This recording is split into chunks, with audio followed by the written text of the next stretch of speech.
This mini lecture is going to discuss a sustainable growth rate by Dr. Melissa Cohen. The sustainable growth rate, you may be asking what that is. Well, it's a maximum growth rate that can be achieved with no external equity financing while it maintains a constant debt equity ratio. All right, so there's a lot of things to unpack here in this definition. So as a previous lecture talked about the internal growth rate, we are now moving on to the sustainable growth rate. So when a company decides how are they going to achieve and finance any of that growth, they want to, one strategy is to look internally with what they have.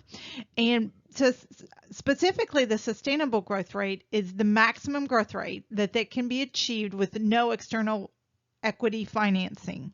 So they are not going to look beyond the company for financing. They have to look within the company. They're not going to do any additional equity financing either, and such. And they also want to do that while maintaining a constant debt to equity ratio. So there is an actual calculation with sustainable growth rate.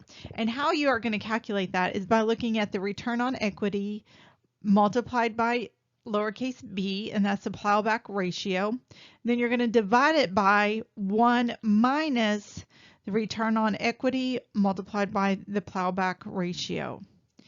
Now, you may be also wondering, what is the value of the sustainable growth rate? Well, once again, it's a maximum growth rate that the firm can maintain also without increasing its overall financial leverage.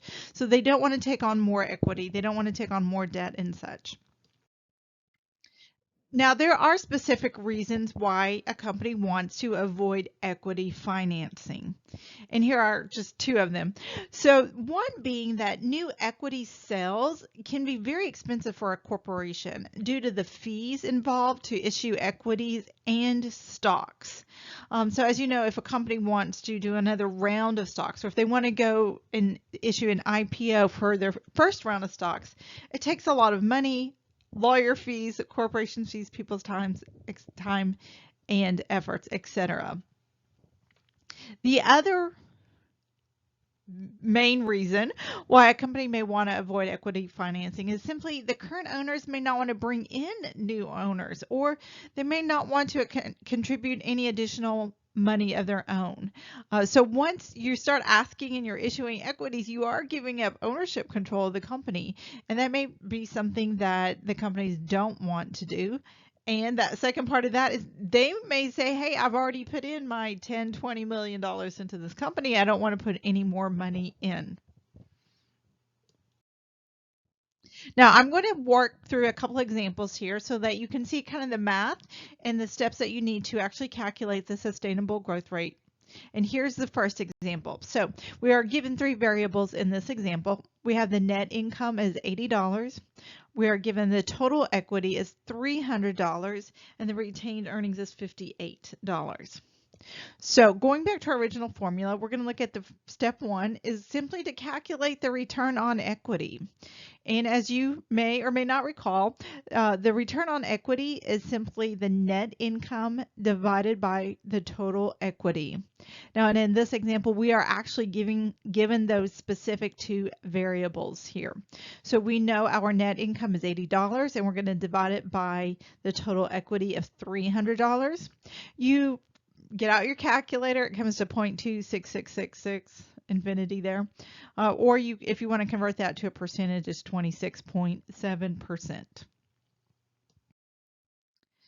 Now, the second step in this equation, in this example, is to calculate that plowback ratio, or lowercase b. And we do that by taking the retained earnings divided by the net income. And in this example, it's $58 divided by $80, and that equals 0.725, or if you want to convert it to a percentage, it's 72.5. Now, the third step is then to actually go back to our sustainable growth rate formula and fill that in with the new variables that we have calculated. And as you see from our example, we have the 0.267 multiplied by the 0.725 divided by the quantity of 1 minus the 0.267 multiplied by the 0.725.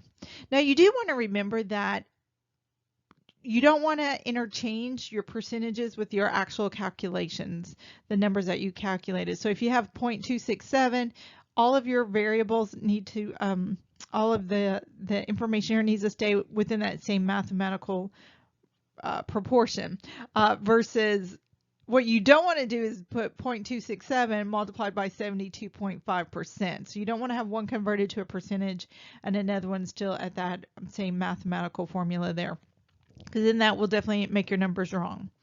And I've seen that happen a lot with students too. So just make sure you stay in the same, whether you're converting to a percentage or not. And then I worked this out. So the next line is a 0.1935 divided by 0.50642. So you get 0.2399. But remember, we're talking about a growth rate. So we do want that converted, the final number, into a percentage. And that's just something that more people are feasible talking to about.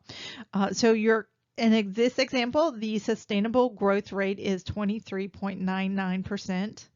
You can round up to 24, unless your professor tells you not to for a test or something. All right, so just remember, this is the same slide from the beginning.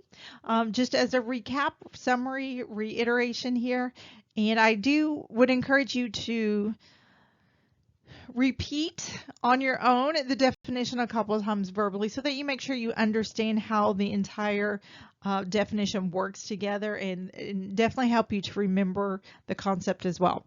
So once again, the sustainable growth rate is the maximum growth rate that can be achieved with no external equity financing, while it also maintains a constant debt to equity ratio. Well, thank you for joining me. This is the short mini lecture of Sustainable Growth Rate for Corporations by Dr. Melissa Cohen.